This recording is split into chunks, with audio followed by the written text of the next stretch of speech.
ତ ସାଙ୍ଗମାନେ ଜାଣିଛନ୍ତି କି ଅମୃତଭଣ୍ଡା ପତ୍ରରୁ ଆମେ କେତେ ଫାଇଦା ପାଇପାରିବା, କ'ଣ ଆମ ଫାଇଦା ପାଇପାରିବା, ଆମେ କ'ଣ କରିପାରିବା ଦେଖନ୍ତୁ ଆଜିର ଭିଡ଼ିଓ। ତ ଆଜିର ଭିଡ଼ିଓରେ ଆମେ ଦୁଇ ପ୍ରକାରର ଟିପ୍ସ ମୁଁ ଦେଇଛି ଏଠି। ଅମୃତଭଣ୍ଡା ପତ୍ରକୁ ଆମେ କେମିତି କ'ଣ ୟୁଜ୍ କରିକି ଆମ ଚୁଟିକୁ ଆମେ ସୁରକ୍ଷିତ ରଖିପାରିବା, ଆଉ ଯାହା ସବୁ ପ୍ରୋବ୍ଲେମ୍ ହେଉଥିବ ଆମ ଚୁଟିରୁ ଆମେ ସବୁ ସଲ୍ଭ କରିପାରିବା। ତ ଏଠି ଦେଖନ୍ତୁ ମୁଁ ଅମୃତଭଣ୍ଡା ପତ୍ରକୁ ନେଇ ଆସିଛି। ଅତି ପୁରା ପାଚିଲା ବୁଢ଼ା ପତ୍ର ଆଣିବେନି, ଏମିତି ଟିକେ କଅଁଳିଆ ପତ୍ର ଆଣିବେ। ତ ତାକୁ ଭଲ ଭାବରେ ଦେଖନ୍ତୁ ମୁଁ ଧୋଇକିରି ନେଇ ଆସିଛି। ତାପରେ ଏମିତି ଛୋଟ ଛୋଟ କରିଦେଲି, ସେଥିରେ ମେଥି 2 ଛୋଟ ଚାମଚ ଦେଲି। ଯଦି ମେଥି ଆପଣ ଆଗରୁ ବତୁରେଇ ଦେଇଥିବେ ତାହେଲେ ଆହୁରି ବଢ଼ିଆ। ତାପରେ ଏଠି ଅଧ ଗ୍ଲାସକୁ ଉପର ଟିକେ ପାଣି ଦେଲି। ତାପରେ ଏଥିରେ ଚାହାପତି 1 ଚାମଚ ଦେଲି। ତ ଚାହାପତି ମୋର ସରିଯାଇଛି, ଆହୁରି ଟିକେ ଚାହାପତି ଦେଇଥିଲେ ଚଳିଥାନ୍ତା। ଏଥିରେ ଅଳ୍ପ ଟିକେ କର୍ପୂର ଦେବା। ତ କେମିତି କ'ଣ ଆକୁ ପୁଣି ଆମେ ବ୍ୟବହାର କରିବା ଦେଖନ୍ତୁ। ଏଠି ମୁଁ ଗ୍ୟାସ୍ ପାଖକୁ ନେଇକି ତାକୁ ପୁରା ଭଲ ଭାବରେ 4-5 ମିନିଟ୍ ପର୍ଯ୍ୟନ୍ତ ସିଝେଇ ନେଲି, ଯେମିତି ମେଥିଟି ସିଝିଯିବ। ତ ଆମେ ତାକୁ କ'ଣ କରିବା, ଏମିତି ପାଣି ମାନେ ଯେଉଁ ଗ୍ଲାସ୍ରୁ ମୁଁ ଅଧ ଗ୍ଲାସ୍ରୁ ଉପରକୁ ଦେଇଥିଲି, ଅଧ ଗ୍ଲାସ୍ ପାଖାପାଖି ରହିବ, ତାକୁ ଆମେ ଛାଣି ନେବା। ତ ଦେଖନ୍ତୁ ଏଠି ହେଇଗଲାଣି। ମୁଁ ଗ୍ୟାସ୍କୁ ବନ୍ଦ କରିକି ବାହାରକୁ ନେଇ ଆସୁଛି। ଥଣ୍ଡା ହେଇଗଲା ପରେ ଛାଣି ଦେଉଛି। ଅମୃତଭଣ୍ଡା ପତ୍ରରେ ଯେଉଁ କ୍ଷୀର ଅଛି ସିଏ ଆମର ଆଣ୍ଟି ଇନଫ୍ଲେମେଣ୍ଟ ଗୁଣ ଅଛି। ଚୁଟିର ମୂଳକୁ ପୁରା ଶକ୍ତ କରିବ, ସ୍କିନ୍କୁ ପୁରା ସୁରକ୍ଷିତ ରଖିବ, ଚୁଟି ମୂଳେ ଯେତେ ସବୁ ଇନଫେକ୍ସନ୍ ଥିବ କମେଇବ, ଆଉ ଚୁଟିର ମୂଳକୁ ପୁରା ଥଣ୍ଡା କରିବ, ଆଉ ଚୁଟିକୁ ଲମ୍ବା କରିବ ମେଥି। ଯେତେ ସବୁ ରୁପି ଫୁପି ଥିବ ଆଉ କର୍ପୂର ଯେଉଁ ଆମେ ମିଶାଇଲେ ସିଏ ବି ଆମର ସବୁ ସାହାଯ୍ୟ କରିବ। ତ ଏଥିରେ ଦେଲି କଫି, ଆଉ ତାପରେ ଟିକେ ସାମ୍ପୋ ଦେବା, ଆକୁ ଗୋଳେଇକି ରଖିଦେବା। ୟାକୁ ହିଁ ଆମେ ଯେତେବେଳେ ମୁଣ୍ଡ ସଫା କରିବା 5 ମିନିଟ୍ ଆଗରୁ ୟାକୁ ଲଗେଇକି 5-10 ମିନିଟ୍ ରଖିଦେଇକି ତାପରେ ଆମେ ମୁଣ୍ଡକୁ ସଫା କରିବା, ଧୋଇବା। ତ ଇଏ ତ ରଖିଦେଲି ଗୋଟେ ତାଟିଆରେ ଅଲଗା। ଆଉ ଅଧା ଯେଉଁ ଅଛି କ'ଣ କରିବା। ତ ଦେଖନ୍ତୁ ଏଠି ମୁଁ ନଡ଼ିଆ କତାକୁ ପୋଡ଼ି ଦେଉଛି। ଆକୁ ଭଲ ଭାବରେ ପୋଡ଼ିବା, ମାନେ ଯେମିତି କଳା ପଡ଼ିବ। ଅଧା ଅଧା ପୋଡ଼ିଥିବ, ବେଶୀ ପୁରା ପାଉଁଶ କରିଦେଲେ ଧଳା ହେଇଯିବ, ଆଉ ଅଧା ଅଧା ପୋଡ଼ିଥିବ ଯେମିତି, ସେମିତି ରଖିବା। ଦେଖନ୍ତୁ ଏଠି ଯେମିତି ମୁଁ ପୋଡ଼ିଛି ତ ସେଇଭଳିଆ। ତାପରେ ଏଠି ନେଉଛି ମୁଁ ମଞ୍ଜୁଆତି ପତ୍ର। ଦେଖନ୍ତୁ ମଞ୍ଜୁଆତି ପତ୍ର ଆମର ବହୁତ ଫାଇଦା ଆମ ଚୁଟି ପାଇଁ। ଏ ତ ମେହେନ୍ଦି ହୁଏ ହାତରେ ଲଗାନ୍ତି, କିନ୍ତୁ ଚୁଟି ପାଇଁ ବହୁତ ଫାଇଦା। ଗୁଡ଼ାକ କହି ବସିଲେ ଭିଡ଼ିଓ ଲମ୍ବା ହେଇଯିବ, ତ ଏତିକି ଏତିକି କହିକି ଆପଣମାନେ ବୁଝିପାରୁଥିବେ। ଆଉ ନଡ଼ିଆ କତାକୁ ପୋଡ଼ିଲି, ସେଥିରେ ମିଶାଉଛି ଦେଖନ୍ତୁ, ଆଉ ଆକୁ ଭଲ ଭାବରେ ଗ୍ରାଇଣ୍ଡର କରି ଆଣିବା। ଆଉ ଏଇ ଯେଉଁ ମଞ୍ଜୁଆତି ପତ୍ର ମୁଁ ନେଲି ନା, ଆକୁ ପୁରା କଞ୍ଚା ନେଲି ନା, ମୋ ପାଖରେ ଶୁଖିଲା ନଥିଲା। ଶୁଖିଲା ମଞ୍ଜୁଆତି ପତ୍ର ନେଇ ଆସିବେ। ଯଦି ନ ମିଳୁଛି ଅନଲାଇନ୍ ବି ଅର୍ଡ଼ର କରିବେ।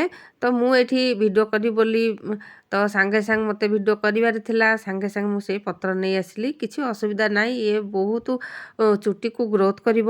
ଆଉ ଆମେ ଯଦି କଳା କରିବାରେ ଥିବ ନା, ସେଇ ପାଚେଲା ପତ୍ର ହିଁ ବହୁତ ବଢ଼ିଆ ହେବ। ଯେଉଁମାନେ ଚୁଟିକୁ ପୁରା କଲର୍ କରୁଛନ୍ତି, ଯେମିତି ମେହେନ୍ଦି କଲର୍, କେତେ ପ୍ରକାର କଲର୍ କରୁଛନ୍ତି, ଆଉ ଏଇ ଯେଉଁ ମେହେନ୍ଦି ପତ୍ର ଲଗେଇଲେ ବି ମେହେନ୍ଦି ଭଳି କଲର୍ଟା ଚୁଟି ଆସିବ। ତ ସେମିତି ଆଉ ଏଇ କଳାଟା ଆମର ଯଦି ମିଶାଇଲେ ନଡ଼ିଆ କତାର ପୋଡ଼ିକିରି, ସେତେ କଲର୍ ଆଉ ଆସିବନି।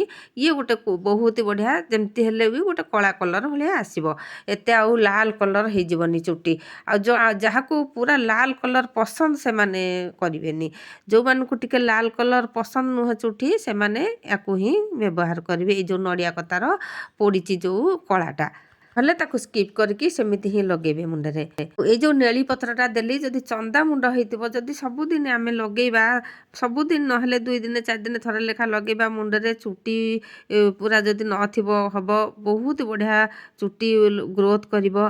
ହୋମ୍ ରେମେଡ଼ି ଯେତେବେଳେ ପୁରା ଇନଷ୍ଟାଣ୍ଟ କାମ କରିବନି, ତ କିଛି ଦିନ ପରେ ବହୁତ ବଢ଼ିଆ ପୁରା ମୂଳରୁ ଷ୍ଟ୍ରଙ୍ଗ କରିବ, ମୂଳରୁ ସେ କଳା କରିବ ଚୁଟିକୁ। ଏଥି ଯେଉଁ ମିଶିଛି ଚୁଟିର ମୂଳକୁ ପୁରା ଥଣ୍ଡା ରଖିବ, ଆଉ ଚୁଟି ବଢ଼ିବାରେ ପୁରା ଗ୍ରୋଥ୍ କରିବ। ବହୁତ ବଢ଼ିଆ ରେମେଡ଼ିଟେ ଟ୍ରାଏ କରନ୍ତୁ, ସବୁଦିନ ବ୍ୟବହାର କରିବେ, ନିଶ୍ଚୟ ଆର ଫାଇଦା ପାଇପାରିବେ। ଯିବା ଏବେ ନେକ୍ସଟ ଟିପ୍କୁ। ବି ସେଇ ଚୁଟି ପାଇଁ ବହୁତ ବଢ଼ିଆ ଭଲ ରେମେଡ଼ିଟେ। ଦେଖନ୍ତୁ ଏଠି ମୁଁ ଦହି ନେଲି। ଯେଉଁମାନଙ୍କର ମୁଣ୍ଡରେ ବହୁତ କିଛି ସବୁ କିଛି ପ୍ରୋବ୍ଲେମ୍ ଅଛି, ତ ତାଙ୍କ ପାଇଁ ଏଇ ରେମେଡ଼ିଟି ବହୁତ ବଢ଼ିଆ ରହିବ। ଦହିରେ ଆମେ କଫି ମିଶାଇବା। ଯଦି କଫିକି ଏମିତି ଡାଇରେକ୍ଟ ନ ମିଶାଉଛନ୍ତି, ଗରମ ପାଣିରେ ଦେଇକି ତାକୁ ଛାଣିକିରି ମିଶାଇ ପାରିବେ। ତ ମୁଁ ଏଠି ଗରମ ପାଣି ନ ଦେଇକି ଡାଇରେକ୍ଟ ମିଶାଇଛି, ପଛରେ ମୁଁ ପାଣି ଦେବି। ଏଠି ତାପରେ ବିଲାତି ନେଇଯିବା ଟିକେ। ତ ସାଙ୍ଗମାନେ ଦହିରେ ଜାଣିଥିବେ ବହୁତ ପ୍ରକାର ଭିଟାମିନ୍ ଅଛି, ଆମ ଦହିରେ ଭରପୁର ହେଇକି ରହିଛି। ଆକୁ ଯଦି ଆମେ ଚୁଟିରେ ଲଗେଇବା, ଚୁଟି ଆମେ ଫାଇଦା ହିଁ ଫାଇଦା ପାଇପାରିବା। ଆଉ ବିଲାତି ତ ଜାଣିଥିବେ ଭିଟାମିନ୍ ସି ରେ ଭରପୁର। ଆଉ ଦହିରେ କ୍ୟାଲସିୟମ୍, ପୋଟାସିୟମ୍, ଫସ୍ଫରସ୍ ସବୁ କିଛି ଭରି ରହିଛି। ତ ପୁଣି ବିଲାତିରେ ଆଣ୍ଟିଅକ୍ସିଡେଣ୍ଟସ୍ ମିନେରାଲ୍ସ ସବୁ କିଛି ରହିଛି। ବିଲାତିକୁ ଆମେ ଏମିତି ଗ୍ରେଟର କରିଦେଇକି ଯଦି ଜୁସ୍ ବାହାର କରିବା ଆହୁରି ବହୁତ ବଢ଼ିଆ ହେବ। ଏ ଦୁଇଟା ଯାକ ଦହି ଆଉ ବିଲାତି ଚୁଟିକୁ ପୁରା ସିଲ୍କ ଆଉ ସାଇନ୍ କରିବ, ଆଉ ଚୁଟି ମୂଳକୁ ପୁରା ଷ୍ଟ୍ରଙ୍ଗ କରିବ। ଯେତେ ସବୁ ଇନଫେକ୍ସନ୍ ଥିବ, ଚୁଟି ମୂଳେ ଯଦି ରୁପି ଫୁପି ଯାହା ବି ଥିବ, ଏଇ ଜିନିଷଟା ଯେଉଁ ତିଆରି ହେଉଛି ସବୁ କମିଦେବ। ତ ମୋତେ ସେଇ ଫାଳେ ବିଲାତିରୁ ସେତିକି ଜୁସ୍ ମିଳିଲାନି, ମୁଁ ଆଉ ଟିକେ ଜୁସ୍ ପକାଇ ଦେଉଛି। ଦେଖନ୍ତୁ ବିଲାତିର ଗୋଟେ ବିଲାତି ଟିକେ କଣା କରିଦେଇକି ତାକୁ ଚିପି ଦେଲାଠୁ ତାର ଜୁସ୍ ବାହାରିଲା। ଦେଖନ୍ତୁ ବହୁତ ହି ବଢ଼ିଆ ରେମେଡ଼ିଟେ ତିଆରି ହେଉଛି ଚୁଟି ପାଇଁ, ବହୁତ ହି ବଢ଼ିଆ। ଆଉ ଆମ ଚୁଟିକୁ ପୁରା ସାଇନ୍ କରିବ, ଚିକଣ କରିବ। ତ ଏଥିରେ ଆମେ ଯେହେତୁ ଆମେ ମିଶାଇଛେ କଫି ପାଉଡ଼ର, ସେ ଟିକେ ଡ୍ରାଏ କରିବ। ଯେଉଁମାନଙ୍କର ଚୁଟି ଡ୍ରାଏ ଥିବ ସେମାନେ ତେଲ ଟିକେ ନେବେ, ବହୁତ ହି ବଢ଼ିଆ ତେଲ, ସୋରିଷ ତେଲ ହଉ ନଡ଼ିଆ ତେଲ ହଉ ଯାହା ବି ନେଇପାରିବେ, କିନ୍ତୁ ସୋରିଷ ତେଲ ନେଲେ ଆମ ଚୁଟିକୁ ମୂଳକୁ ଷ୍ଟ୍ରଙ୍ଗ କରିବ ଆଉ ଡ୍ରାଏରୁ ପୁରା କମେଇଦେବ। ଡ୍ରାଏ ହେବନି ଆଉ, ମାନେ ଚୁଟି ଯାହାର ଶୁଖିଲା ଶୁଖିଲା ଲାଗୁଥିବ ନା, ଜମା ବି ଲାଗିବନି। ଆଉ ତେଲ ନିଶ୍ଚୟ ନେବେ, ତେଲ ନେଲେ ଆମ ରେମେଡ଼ିଟି ପୁରା ପରଫେକ୍ଟ ହେବ। ଯେଉଁମାନଙ୍କର ଚୁଟି ସମସ୍ୟା ଥାଏ ସେମାନେ ଏମିତି ହିଁ କରିକି ଲଗେଇବେ, କିଛି ଦିନ ଲଗେଇଲା ପରେ ନିଶ୍ଚୟ ଆର ଫାଇଦା ପାଇପାରିବେ ଚୁଟି ସମସ୍ୟାରୁ। ତ ଯଦି ମହୁ ଥିବ ଆପଣଙ୍କ ପାଖରେ, ମହୁ ଟିକେ ଏଥିରେ ମିଶାଇ ଦେବେ, ନହେଲେ ଗ୍ଲିସରିନ୍ ମିଶାଇ ଦେବେ। ଆଉ ଯଦି ଏସବୁ କିଛି ନଥିବ, ଟିକେ ଜଡ଼ା ତେଲ ମିଶାଇବେ। ଜଡ଼ା ତେଲ ବହୁତ ହି ଫାଇଦା ଆମ ଚୁଟି ପାଇଁ। ତ ୟାକୁ ଆମେ ଘରେ ବନାଉଛେ, ୟାକୁ ଲଗେଇବା କିଛି ବି ଆମେ ନୋକସାନ କିଛି ହେବନି। ଆମ ଚୁଟିର ହଉ ସ୍କିନ୍ର ହଉ କିଛି ନୋକସାନ ହେବନି।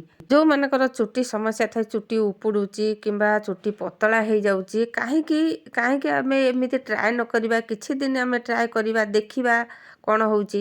ଆଉ ଏଥିରେ ମୁଁ ମିଶାଇଲି ଲେମ୍ବୁ। ଲେମ୍ବୁ ଜାଣିଥିବେ ଯେତେ ରୁପି ଥିବ କମେଇବ, ଚୁଟିକୁ ସାଇନ୍ କରିବ, ପୁରା ସ୍ମୁଥ୍ କରିବ। ଲେମ୍ବୁ ନିଶ୍ଚୟ ନେବେ। ତ ଏଇସବୁ ଜିନିଷ ମିଶାଇକି ବହୁତ ବଢ଼ିଆ ରେମେଡ଼ିଟେ ଦେଖନ୍ତୁ ତିଆରି ହେଇଗଲା। କେମିତି ଲଗେଇବା ଦେଖନ୍ତୁ, ଏଠି ଡ୍ୟାଣ୍ଡ୍ରଫ୍ ସବୁ କମିବ। ତ ଦେଖନ୍ତୁ କେମିତି ୟାକୁ ଲଗେଇବା ମୁଁ ଆଗକୁ କହୁଛି, ନିଶ୍ଚୟ ଦେଖୁଥାନ୍ତୁ, ଭିଡ଼ିଓକୁ ସ୍କିପ୍ କରନ୍ତୁନି। ଚ୍ୟାନେଲରେ ଯଦି ନୂଆ ଅଛନ୍ତି ପ୍ଲିଜ୍ ସବସ୍କ୍ରାଇବ୍ କରିନିଅନ୍ତୁ। ଏମିତି ନୂଆ ନୂଆ ଭିଡ଼ିଓ, ନୂଆ ନୂଆ ଟିପ୍ର ଭିଡ଼ିଓ ମୁଁ ମୋ ଚ୍ୟାନେଲରେ ନେଇ ଆସିବି। ରୋଷେଇଠୁ ଆରମ୍ଭ କରି ସବୁ ପ୍ରକାର ଭିଡ଼ିଓ ମୁଁ ମୋ ଚ୍ୟାନେଲରେ ପକାଉଛି। ଚ୍ୟାନେଲକୁ ଯଦି ସବସ୍କ୍ରାଇବ୍ କରିନାହାନ୍ତି ନିଶ୍ଚୟ ସବସ୍କ୍ରାଇବ୍ କରିନିଅନ୍ତୁ। ଆଉ ଏମିତି ଚୁଟି ମୂଳରେ ଲଗେଇବା, ଚୁଟିକୁ ଖୋଲିକୁ ଲଗେଇବା। ଚୁଟି ମୂଳେ ଲଗେଇଲେ, ଚୁଟି ମୂଳରେ ସେ ଯେଉଁ ରେମେଡ଼ିଟା ରହିଲେ ଆମ ଚୁଟିରେ ଯେତେ ସବୁ ପ୍ରୋବ୍ଲେମ୍ ଥିବ ସଲ୍ଭ ହେବ, ଆଉ ଆମର ରେମେଡ଼ିଟା ପରଫେକ୍ଟ କାମ କରିବ ପୁରା। ତ ଆମେ ଯଦି ତାକୁ ନ ଲଗେଇବା, ଉପରେ ଟିକେ ଟିକେ ଲଗେଇଦେବା, ତ ସେମିତି କାମ କରିବନି। ତ ଆଜିର ଏଇ ରେମେଡ଼ି, ଏଇ ଟିପ୍ ଆଜି କେମିତି ଲାଗିଲା ନିଶ୍ଚୟ କମେଣ୍ଟରେ ଜଣେଇବେ। ତ ଆଗକୁ ମୁଁ ପୁଣି ଆସିବି ଏମିତି ନୂଆ ନୂଆ ଟିପ୍ ନେଇ, ନୂଆ ନୂଆ ଭିଡ଼ିଓ ନେଇ। ସେ ପର୍ଯ୍ୟନ୍ତ ରହୁଛି। ଜୟ ଜଗନ୍ନାଥ।